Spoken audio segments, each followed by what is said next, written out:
Hello guys, yan po ang medalyon ko, gabay. Iniwan po ito ng mga ancestor ko, ng lolo ko, nung unang panahon pa ng giyera ng Hapon, Katsila.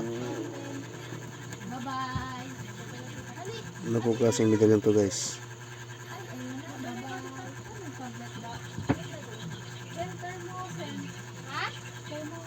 May Latin siya, oh. Kita nyo yung Latin guys.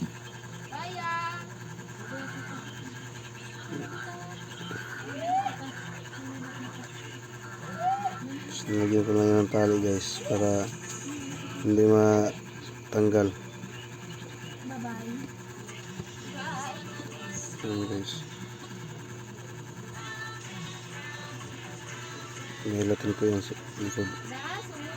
Sa likod ni Papa Jesus may din na si yung ni Mama Mary, yung imahe niya sa likod.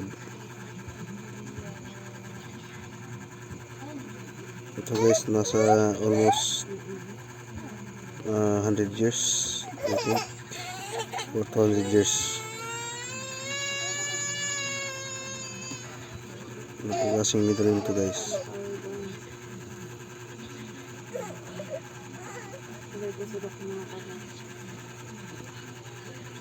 Paano po ito siya gamitin guys? Kasi sinusuot-suot ko lang po guys every time na mag-travel ako.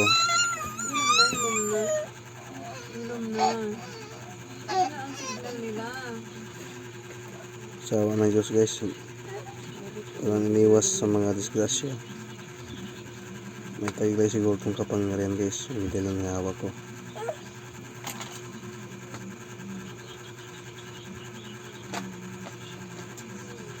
Sa akin to guys, mga 5 years ko na ito hinawakan. Pag-abot ako guys, iniwan ko to dito sa Pilipinas. Kasi bawal ito magsakay sa barko, sa mga plano.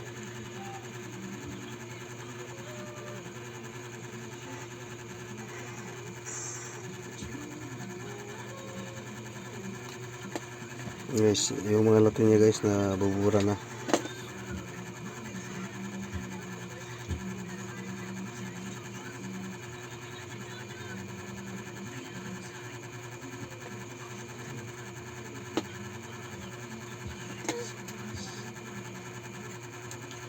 Ganda po itong gabay guys, no? Sa pagbibiyahe, sa panghanap buhay.